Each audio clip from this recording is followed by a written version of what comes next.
অসুস্থ হয়েছ গরমে? ইয়ত লাইট নাই, ইয়ত ফ্যান নাই। তোমরা যে ক্লাস হচ্ছে বাবা, তোমরা ক্লাসে স্টুডেন্ট কতজন জায়গা হইতো আর কতজন তোরা ক্লাস করস? মাক্কা করস নানি? বেশি করস তোরা নানি? তোরা রুমে কতজন স্টুডেন্ট আছে? 115 জন। এক রুমে 115 জন। আচ্ছা, কোন স্কুল বাবা? কালাচড়া না? ঠিক আছে। আজকে প্রথম ক্লাস যখন চলছিল তখন আমাদের আমাদের ক্লাসের প্রথম শিক্ষিকা সুপর্ণা দাস মহোদয়া ম্যাডাম প্রথমেই বলছিল ওনার শরীর খারাপ করছে। তারপর উনি হঠাৎ করে আমাদের ক্লাস থেকে বেরিয়ে আসেন, আমাদের বলে যে উনি ক্লাস করতে পারবে না, ওনার শরীর খারাপ করছে। তারপর উনি ক্লাসে এসে উনি স্টাফ রুমে এসে বুঝতে পারেনি, উনি হঠাৎ করে মাথা ঘুরিয়ে পড়ে যান। তারপর ওনাকে নিয়ে যাওয়া হয়, রুমে নিয়ে যাওয়া হয়, ওনাকে বাতাস করা হয়। তারপর ওনাকে ওআরএস দেওয়া হয়, ওনাকে নিয়ে স্টাফ রুমে নিয়ে যাওয়া হয়। তারপর আমাদের ক্লাসের একটা স্টুডেন্ট একজন স্টুডেন্ট প্রথম অজ্ঞান হয়ে যায়। ওকে নিয়ে আসার পর স্টাফ রুমে নিয়ে আসার পর ওকে যখন বাতাস টাতাস দেওয়া তো ওকে দেখে আরও 4-5 জন স্টুডেন্ট সেন্সলেস হয়ে গেছে। তখন আমাদের গ্রামের যারা ছিলেন, আশেপাশে কাকা দাদা যারা ছিলেন, তারা আমাদের বিদ্যালয়ে আসার পর তাদের সাথে কথা বলেন। তারপর তাদেরকে নিয়ে কোনো অ্যাম্বুলেন্স পাওয়া যায় না, তারা গাড়িতে তারাই ব্যক্তিগত গাড়ি দিয়ে ওদের হসপিটালে নিয়ে আসে। আচ্ছা, যারা অসুস্থ হয়েছে তারা কি আগে কিছু খেয়েছিল বা কিছু খায়? অটোমেটিকলি গরমের কারণে আমাদের তো নতুন বিল্ডিং সেকশন হয়েছে, কাজ চলছে এখন। আপনাদের কি ফ্যানের সুযোগ সুবিধা নেই? ফ্যান আছে কিন্তু কারেন্ট বারবার যাচ্ছে আর আসছে। আর আমাদের ক্লাসরুমটা ছোট। আর আমাদের ক্লাসে কতজন? 115 জন স্টুডেন্ট এক ক্লাসে 115 জন স্টুডেন্ট। কতজনের এটা ক্যাপাসিটি ক্লাসের? 60-70 জন হবে। এখন তো এর জায়গায় 120 জন, 115 জন। তোমরা কতজন অসুস্থ হয়েছে এখানে? এখানে মনে হয় 4-5 জন। 4-5 জন, ঠিক আছে। আমরা শুনতে পেলাম স্কুলের মধ্যে 4-5 জন স্টুডেন্ট অসুস্থ হয়েছে। কি কারণে সেই অসুস্থ হয়েছে? অ্যাকচুয়ালি যখন ফার্স্ট পিরিয়ড হয়েছিল, ফার্স্ট পিরিয়ডের পরে আমাদের একজন ম্যাডাম গরমে ফিট হয়ে গেছে। ম্যাডাম ফিট হওয়ার পরে তো সেকেন্ড পিরিয়ডে যখন আমি 9-এর ক্লাস করতেছিলাম আর কি, হঠাৎ দেখি যে 11-এর একটা মেয়ে এসে বললো একটা মেয়ে ফিট হয়ে গেছে আর কি, 11-এর একটা মেয়ে। পরে ওকে আমরা নিয়ে আসলাম আর কি, স্টুডেন্টরা সবাই ধরে এনে ফ্যানের তলে কমান্ড রুমে নিয়ে আসলাম। আনার পর এখানে আরেকটা মেয়ে আর কি যে নিয়ে আসলো, ভয়ে ও ফিট হয়ে গেছে এখানে। তারপরে এইভাবে 2 জন ফিট হয়ে গেল আর কি। তারপরে সাথে সাথে সবাই আসলো, আমাদের আশেপাশে গ্রামের যারা আছে সবাই আসলো দৌড়িয়ে এখানে। আসার পর তারপরে আবার আরেকজন ফিট হয়ে গেল গরমে। পরে আমরা সাথে সাথে স্কুলটাকে ছুটি দিয়ে দিলাম আর কি, যদি এখানে একটা প্যানিক হয়ে যাচ্ছে।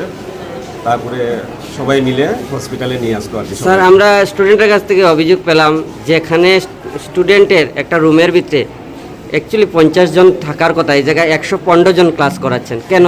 এই 115 জন ক্যাপাসিটি, 115 জন স্টুডেন্ট ডেলি আসে না, ঠিক আছে? যেমন একটা কত বাই কত রুম স্যার? এটা 115 জন স্টুডেন্টের রুম কত বড় স্যার? এটা একটু আপনাকে খুলে বলুন। আপনাদের কি আর রুমের ফ্যাসিলিটি নেই? না না, রুম নাই। আমাদের তো কনস্ট্রাকশন চলছে আর কি। আর এগুলো তো বাস দিয়ে টেম্পোরারি বানিয়ে দিয়েছে আপাতত এখানে ক্লাস করার জন্য। যেহেতু আমাদের কনস্ট্রাকশন চলে, এখন আরও মনে হয় বছরখানিক লেগে যাবে আর কি। ফ্যানের সুবিধা আছে? ফ্যান আছে কিন্তু কারেন্ট একটু ডিস্টার্ব করে, আসে যায়। কারেন্টে কি সবসময় ডিস্টার্ব করে? প্রায় কারেন্ট আপনি কি জানিয়েছেন, জানিয়েছি। পাওয়ার হাউসকে জানিয়েছেন? জানিয়েছি, ঠিক আছে। এখানে যে কারেন্টের খুব ডিস্টার্ব হয়, ক্লাস করতে আমাদের অসুবিধা হয়, প্রায় ফোন করা হয় ওদেরকে আসা এসে কারেন্ট দেওয়ার জন্য। যারা যারা অসুস্থ হয়েছে তাদের নাম আপনারা জানেন স্যার? কি তাদের নামটি কি? সুহানা, রেজওয়ানা, রেজিনা, রেজিনা।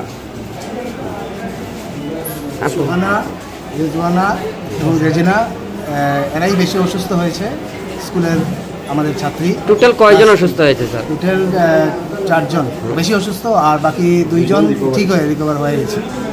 ঠিক আছে, ঠিক আছে স্যার। এখন যে গরম, সেই গরমে স্কুলে নিরবিচ্ছিন্ন বিদ্যুৎ থাকাটা খুবই জরুরি। আমরা শুনতে পেলাম যে আপনাদের স্কুলে কনস্ট্রাকশনও চলছে। এদিকে নতুন কনস্ট্রাকশনও চলছে, সেটা তো সেই সময়েই বলবে উদ্বোধন। কিন্তু এখন তো আমরা এই যে বাঁশবেতের যে ঘর, সেই ঘরের মধ্যে আমাদের নর্মাল থেকে প্রায় 4-5 ডিগ্রি মনে হয় ফিলস লাইক বেশি। তো সেই কারণে নিরবিচ্ছিন্ন বিদ্যুৎ থাকাটা খুবই জরুরি। ঠিক আছে স্যার, ধন্যবাদ। শুনতে পেলাম কালাছড়া স্কুলে কিছু স্টুডেন্ট অসুস্থ হয়েছে। কি কারণে সেই অসুস্থতা আপনারা কি জানতে পারলেন? অ্যাকচুয়ালি কালাচড়া স্কুলে বর্তমানে কনস্ট্রাকশনের কাজ চলছে। ক্লাস 11-এর স্টুডেন্ট 5-6 জন গুরুতর অবস্থায় বর্তমানে হসপিটালে অ্যাডমিট আছে। আমরা দেখতে পেলাম গিয়ে ওখানে যে একটা রুমের যদি ক্যাপাসিটি যদি 50 জনের হয়, সেই রুমে যদি 115 জন স্টুডেন্ট যদি প্রত্যেক দিন আসে, তাহলে এভাবে প্যানিক হবেই। এটা কোনো আমার ভাষা নেই অ্যাকচুয়ালি। আমি স্কুলের সঙ্গে অত অলরেডি কথা বলেছি যে এভাবে কীভাবে ক্লাস আপনারা করান। হ্যাঁ, এখানে একসঙ্গে 5 মিনিটের মুহূর্তে প্রায় 6 জন স্টুডেন্ট এই অবস্থা। আমরা তড়িঘড়ি করে আমাদের গ্রামের যারা দায়িত্বমান বয়োজ্যেষ্ঠ মুরব্বীন যারা রয়েছেন এবং আমার ব্রাদার্স এবং বাইরে যারা রয়েছেন, তাদেরকে নিয়ে তড়িঘড়ি করে একটা অ্যাম্বুলেন্সের মতো ব্যবস্থা নেই এখানে। আমরা বলেছিলাম যে স্যার একটা অ্যাম্বুলেন্সের ব্যবস্থা করে দেন আপনি, তো ওটাও শেষ পর্যন্ত হয়নি। দেখলাম যে এই অপেক্ষা যদি আমরা করি, তাহলে আমরা স্টুডেন্টগুলোর আরও হয়তো বা ব্যাড কন্ডিশনে চলে যাবে ওরা। সেই জন্য আমরা তড়িঘড়ি করে যে আমরা নিজে থেকে গাড়ি নিয়ে হসপিটালে নিয়ে আমরা অ্যাডমিশন করি। স্কুল অথরিটি কেউ এসেছে? হেডমাস্টার এখন পর্যন্ত তো অ্যাকচুয়ালি ইনচার্জ এখনো আসেনি, বাট অনেক 2-4 জন স্টুডেন্ট স্যার টিচার এসেছে এখানে আমরা দেখতে পেয়েছি। আর ইনচার্জ এখনো আসেনি, হয়তো বা আমি একজন স্কুল অথরিটির সাথে কথা বলছেন যে উনি আসছেন, কিন্তু এখনো আসেনি। আমরা যতটুকু শুনতে পারলাম এখানে বিদ্যুতের সমস্যা আছে। হ্যাঁ, ডেফিনেটলি। কি ধরনের সমস্যা? এখানে দেখেন, একটা টিনের ঘরের মধ্যে একটা প্রিএমসি স্কুল, প্রায় 2 বছর ধরে কনস্ট্রাকশনের কাজ চলছে। এটা টিনের উপরে টিন, সাইডে টিন, সব দিকে টিন। এত তাপমাত্রার মধ্যে স্বাভাবিক এরকম প্যানিক হবেই। প্রচণ্ড গরম, এই 2-4 দিন প্রচণ্ড গরম। অ্যাকচুয়ালি ক্যাপাসিটি বর্তমানে এই রুমের মধ্যে নেই। যেগুলো স্টুডেন্ট আমার কালেজের মধ্যে প্রায় 1000-এর উপরে স্টুডেন্ট, সেখানে যে তারা যে অ্যাভেলেবল যে রুমের স্পেস, এই রুমের স্পেস নেই। সেজন্য আমি মনে করি যে এটা নিত্য প্রয়োজনীয় একটা জিনিস হয়ে যাবে আগে যে দিনগুলো আসছে। এজন্য আমি ডিপার্টমেন্টের কাছে একটা অনুরোধ যে আমাদেরই তো ছেলে মেয়েরা এই স্কুলে পড়ছে, ভাই বন্ধুরা এই স্কুলে পড়ছে, তাই এটা যথাযথ একটা ব্যবস্থা না নিলে এভাবে প্যানিক হবে। আপনার নামটা? আমার নাম ইমরান হোসেন। আপনার? অ্যাকচুয়ালি আমি 3 নম্বর ওয়ার্ডের একজন বিজেপি প্রতিনিধি। ঠিক আছে। কালাছড়া স্কুল থেকে কিছু স্টুডেন্ট অসুস্থ অবস্থায় ধর্মনগর জেলা হাসপাতালে এসেছে। তাদের এখন কন্ডিশন কীরকম আছে? যখন তারা ইমার্জেন্সিতে এসেছে, ইন প্রেজেন্স অফ সাইকিয়াট্রিস্ট এখানে ছিলেন, ওনার সামনে তারা যে সিমটমগুলো প্রেজেন্ট করেছে, যে একটা সবসময় একটা ভয়ের একটা ফেয়ারফুলনেস, এবং কোনো জিনিস নিয়ে যেমন হঠাৎ একটা ভয় পেয়েছে, এরকম একটা কন্ডিশন। আর সাথে আমাদের একটা যেটা একটা ডাউট আছে যে হয়তো এর সাথে এই সিজনের যে গরম যেটা টেম্পারেচার যেটা এটা, এই ফ্যাক্টরটা একটু থাকতে পারে। তবে ফিয়ার ফ্যাক্টরটা মেইন মনে হচ্ছে, এবং কারো তেমন কোনো সিরিয়াস কোনো সাইন বা কোনো ধরনের কোনো কমপ্লিকেশন এগুলো আমাদের আপাতত তো প্রাথমিক পরীক্ষায় পাওয়া যায়নি। যে জিনিসগুলো পাওয়া গেছে এগুলা সাইকিয়াট্রির ভাষায় এটাকে কনভার্সন ডিসঅর্ডার, অনেকটা ফিয়ার বা যে কোনো এই ধরনের ফ্যাক্টর। যে ব্যাপারটা শুনলাম যে কোনো ক্লাসের টিচার ওদের সামনে হঠাৎ করে নাকি কেউ পড়ে গেছে, দেখে বয়ে এরপরে মানে সেম জিনিসটা অন্যরার সাথে হয়েছিল এরকম। এই হিস্ট্রি নিয়েই পেশেন্ট এখানে এসেছে। আপাতত সবার ট্রিটমেন্ট চলছে, সবাই প্রাথমিক পরীক্ষা দিয়ে মোটামুটি ঠিকঠাক আছে। বাকি সময়ের সাথে দেখছি আমরা ওখানে কি কতজন স্টুডেন্ট এসেছে স্যার এখন পর্যন্ত ভর্তি হয়েছে? Total number 4। 4 জন স্যার। স্যার আপনার পরিচয়টা? আমি doctor Sanjay Das, MD medicine. আর ওয়ার্ডে যে পেশেন্ট ভর্তি হয়েছে মেডিসিনের doctor plus MD psychiatrist doctor Kaveri Debnath এবং আমি উভয়ের সমন্বয়ে ট্রিটমেন্ট চলছে। আপাতত জেনারেল কন্ডিশন মোটামুটি ভালোই আছে না স্যার? স্টেবলই আছে। ঠিক আছে স্যার, দেখা যাক বাকি সময়ের সাথে কি হয়। ঠিক আছে স্যার, ধন্যবাদ।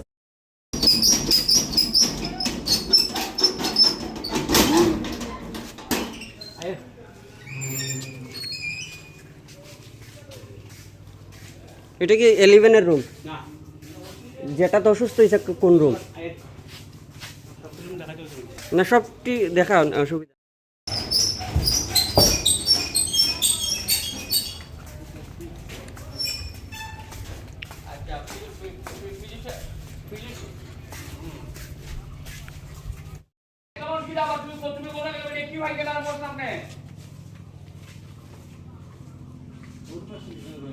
কাগজ দি মগনে রে।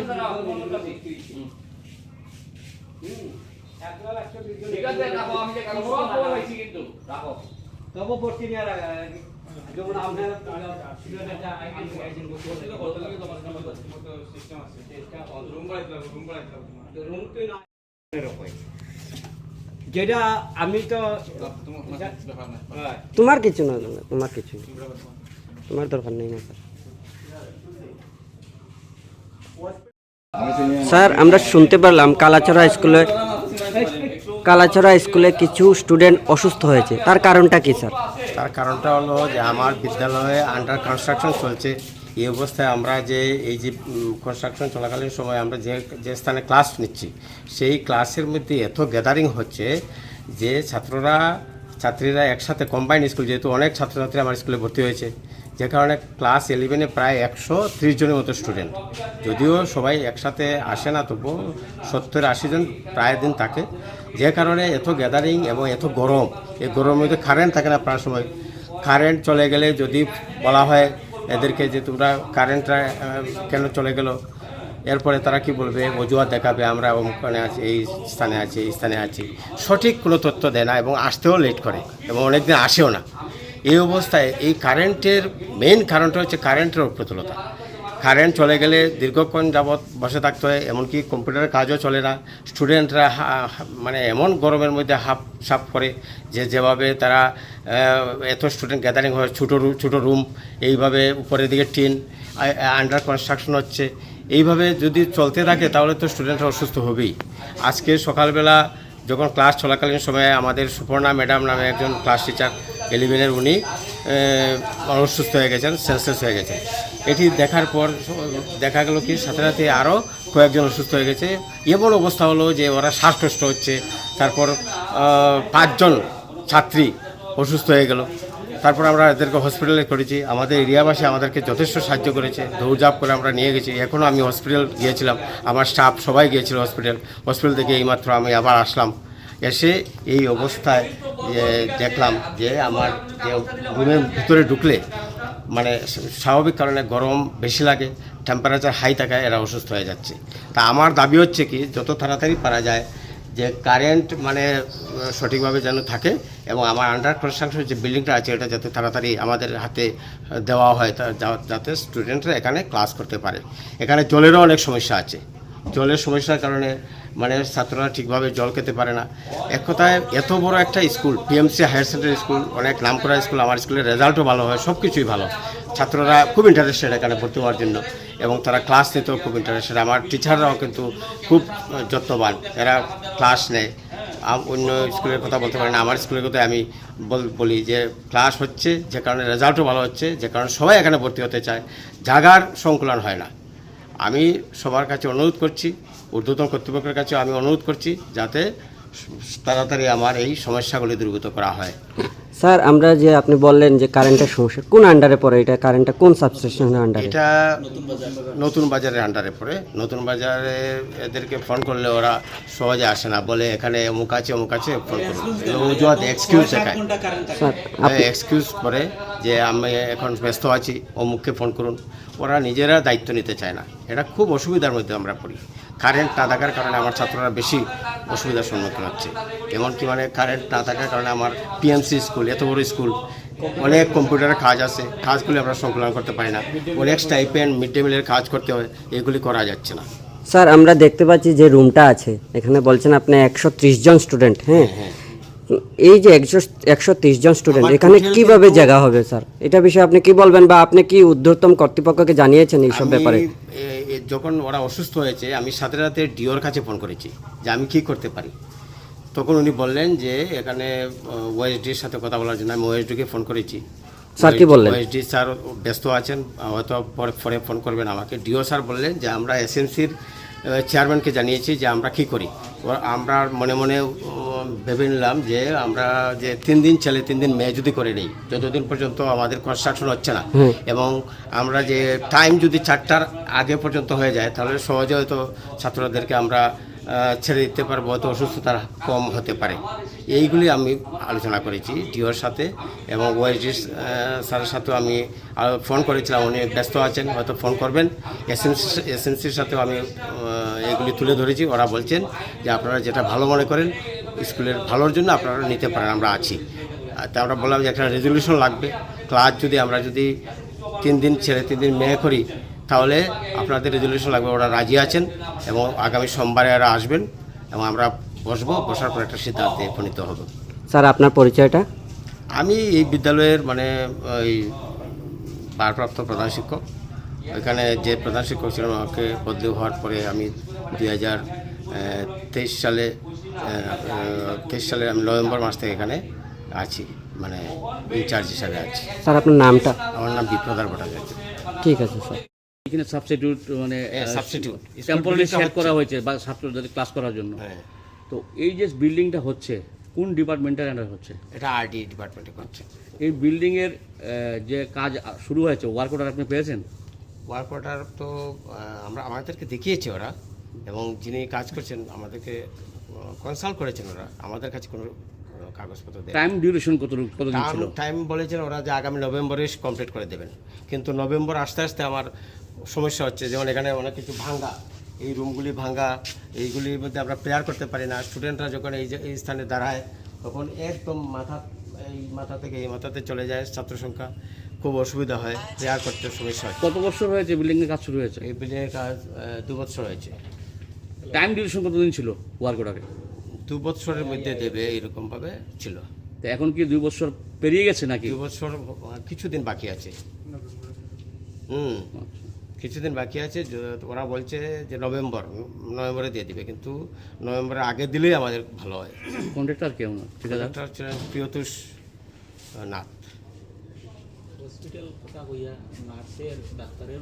এরপর আমি আরেকটি দাবি জানাচ্ছি যে এখানে তো গ্রামীণ এরিয়া, যে কারণে আমাদের কোনো পিএসসি যদিও একটা আছে বটতলাতে, এটা কিন্তু যেমন এখানে যেমন ইমার্জেন্সি কাজের জন্য আজকে আমি গাড়ি পাচ্ছি না, যে কারণে একটা অ্যাম্বুলেন্স যদি ব্যবস্থা করা হয় এরিয়াতে তাহলেও ভালো হয়। কারণ এরিয়া তো অনেক বড়, এখানে অনেক স্টুডেন্ট আছে এবং অনেক জনবসতি। একজন ডাক্তার দেয় না, একজন ডাক্তার যদি 4টার সময় যাও, হ্যাঁ সেন্সলেস হইলে পরে তারা একটু করলো, তাহলে খুব ভালো হয় একজন ডাক্তার যদি এখানে। এই স্কুলের সমস্ত বাচ্চাদের ক্লাস কি এই টেম্পোরারি সাথে হয়? এই টেম্পোরারি মানে ওই কমপ্লেক্সের ভিতরে হয় না? এই কমপ্লেক্সের ভিতরে এখনো হয়নি। তো কতটা ক্লাস আছে এখন পর্যন্ত এখানে? 6 to 12 পর্যন্ত তো আছেই। 6, 7, 8, 9, 10, 11, 12 7টা ক্লাস। ছাত্র স্ট্যাটাস কত? এরপর আমার বিদ্যালয়ে কিন্তু টিচারও অপ্রচলিত, টিচারও বেশি নেই। মাত্র 16 জন টিচার নিয়ে আমি এই বিদ্যালয়ে চালাচ্ছি। প্রথম যে 7টা পিরিয়ড আমি চালাবো, আমি হিমশিম খেয়ে নেই যে কীভাবে প্রথম পিরিয়ডে চালাবো। কারণ ফার্স্ট পিরিয়ডে 5 জন টিচার লাগবে রোল কল করতে প্লাস ক্লাস করতে, কিন্তু এই সময় অনেক টিচার তো সিএলএও যায়, আমি তো আর ছুটি আটকাতে পারবো না, যে কারণে আমরা খুব সমস্যার মধ্যে পড়ে যাই। এরপরে আমাদের বিদ্যালয়ে কিন্তু 6 পিরিয়ড পর্যন্ত অবশ্যই আমরা করি প্রতিদিন। তো আপনাদের এখানে যে শিক্ষক যে স্বল্পতা, শিক্ষক এই বিষয়ে কি আপনার শিক্ষা কর্তৃপক্ষকে জানিয়েছেন? আমি ডিও অফিসে জানিয়েছি, ওরাও জানেন। এবং আমার ডে সেকশনে 16 জন টিচার, মর্নিং সেকশনে আমরা ডে থেকে একজন দিয়েছি। মর্নিং সেকশনে অবস্থা খুব খারাপ, মাত্র 3 জন টিচার আছে। মাত্র 3 জন এর মধ্যে আগামী ডিসেম্বর মাসে চলে যাবেন আমরা একজন ম্যাডাম, রিটায়ারমেন্টে চলে যাবে। ফার্স্টটা ক্লাস করাইতে লাগে এইভাবে এরপরেও আরও আছে, যেমন আমরা প্রি প্রাইমারি স্কুলে দিয়েছি, পিএমসি স্কুল যেহেতু আয়া রিক্রুট করেছি আমরা 3 জন, কিন্তু আয়া দিয়ে তো সংকুলন হবে না। আমরা দাবি রাখছি যাতে করে প্রি প্রাইমারি এবং প্রাইমারি সেকশনেও টিচার দেওয়া হয় এবং ডে সেকশনে যাতে টিচার দেওয়া হয়। এই টেম্পোরারি শেডগুলো যে বানানো হয়েছে স্কুলে ক্লাস করার জন্য, এতে কি ইলেকট্রিক বৈদ্যুতিক ব্যবস্থা আছে? ফ্যান আছে? বৈদ্যুতিক ব্যবস্থা আছে, ফ্যান ট্যান আছে, কিন্তু বিদ্যুৎ চলে যায়। বিদ্যুৎ চলে যাওয়ার সাথে সাথে আমরা যখন ফোন করি, ওরা বিভিন্ন অজুহাত দেখায় এবং বলে যে লোকাল আছে ওদেরকে বলুন, কিন্তু লোকাল ওরা বলে যে ওরাই মেইন, ওদেরকে বলুন। আমরা একটা দুদুল্যমান অবস্থার মধ্যে আছি। Mid day meal mid day meal হয়, মিড ডে মিল হয়, মিড ডে মিল হয়, কিন্তু মিড ডে মিলের শেডঘরটাকে আপনাদেরকে দেখাবো। এখানে মিড ডে মিলের সুব্যবস্থা নেই। মিড ডে মিলের জন্য আমি এমএলএর সাথে কথা বলেছি, এমনকি মানে ডিও বা ব্লকেও আমি জানিয়েছি, এসএমসিকেও জানিয়েছি। এমএলএ বলছেন যে আমরা অবশ্যই এর একটা ব্যবস্থা করে নেব, একটা আশ্বাস দিয়েছেন উনিও চেষ্টা করছেন। শুনতে পেলাম কালাছড়া স্কুলে বিভিন্ন অসুবিধার কারণে ছাত্ররা অসুস্থ হচ্ছে। আজকে আমরা তা পরিলক্ষিত করলাম। সেই বিষয়ে আপনি কি বলবেন একজন এলাকাবাসী হয়ে? আমি কালাচড়া স্কুলের পাশেই আমার বাসা। আমাদের স্কুলের সমস্যা হলো 1 নম্বরে জল নেই, জলের সমস্যা সংকট। 2 নম্বরে কারেন্টের সমস্যা, কারেন্টের বিষয়ে ইলেকট্রিক বিষয়ে ফোন করলে তারা বলেন যে এখন না তখন এই সেই বাহানা দেখান। আর মিড ডে মিলের যে খাওয়ানো যেখানে খাওয়ানো হয় সেখানে মানে জায়গাটা খুব নোংরা। ক্লাসরুমের সমস্যা, ক্লাসরুম বলতে স্টুডেন্ট প্রচুর আছে আমাদের স্কুলে, প্রায় 600-650 স্টুডেন্ট, ক্লাসরুম 8-10টা ক্লাসরুম হবে। আমাদের হেডমাস্টার বাবু খুবই ভালো, উনি যথেষ্ট হেল্প করেন আমাদের, প্লাস আমাদের গ্রামের যে এলাকাবাসী আছে ওনারাও হেল্প করেন। আপনারা যারা এলাকাবাসী আছেন, আপনাদের যে প্রবলেমটা পরিলক্ষিত করতে পারছেন দিন কি দিন, আপনারা কি ঊর্ধ্ব কর্তৃপক্ষের সঙ্গে যোগাযোগ আমাদের করেছেন? কর্তৃপক্ষের সাথে যোগাযোগ করি নাই, বাট আমরা আমাদের স্কুলে যে ইনচার্জ স্যারের সাথে কথা হয়েছে, স্যারে বলেছেন যে কর্তৃপক্ষ কথা হয়েছে, স্যারে বলেছেন, তার সঙ্গে বলেছেন যে আমাদের যাদবলাল নাথ এমএলএ, ওনার সাথেও কথা বলেছেন, উনিও যথেষ্ট হেল্প করেছেন। যা কথা দেন তার পরিলক্ষিত হবে, তার কথার কাছে মিল থাকে। আচ্ছা, আমরা একটা অভিযোগ শুনতে পেলাম যে যা খানিটা এখানে দেওয়া হয় মিড ডে মিলের, এটার নিম্নমানের খানি দেওয়া হয়, এখানের মধ্যে বিভিন্ন ধরনের মানে টিরাও পাওয়া যায় ভাতের মধ্যে। এটা কি সত্যি না মিথ্যা? কতদিন এটা একজন এলাকাবাসী কথাটা বলেছিলেন, আমিও বলার সাথে সাথে আমাদের স্কুলের ইনচার্জ, হাই স্কুলের যে ইনচার্জ, ওনার সাথে আমি কথা বলেছি। স্যারের কাছে এটা তুরন্ত দেখে নেবেন, জিনিসটা বুঝে নেবেন আর কি। মানে এরকম হয় মানে খাওয়া দাওয়া নিম্নমানের হয়। ঠিক আছে, আপনার পরিচয়টা? আমার নাম মনোজির আলী, ওয়ার্ড নম্বর 3। ঠিক আছে, ধন্যবাদ।